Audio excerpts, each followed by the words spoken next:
Needing capital to take on a big manufacturing job, Lucy Palmer used a true revolving business line of credit from National Business Capital.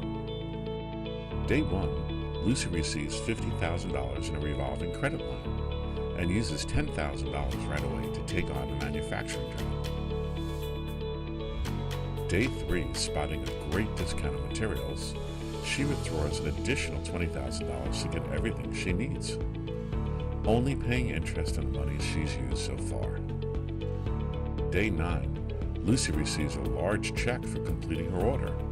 She puts the full $30,000 she borrowed back into her credit line, making the full $50,000 available for Lucy to draw from again. Gearing up to take on more opportunities and continuing to grow her business. National Business Capital, innovating the way entrepreneurs grow.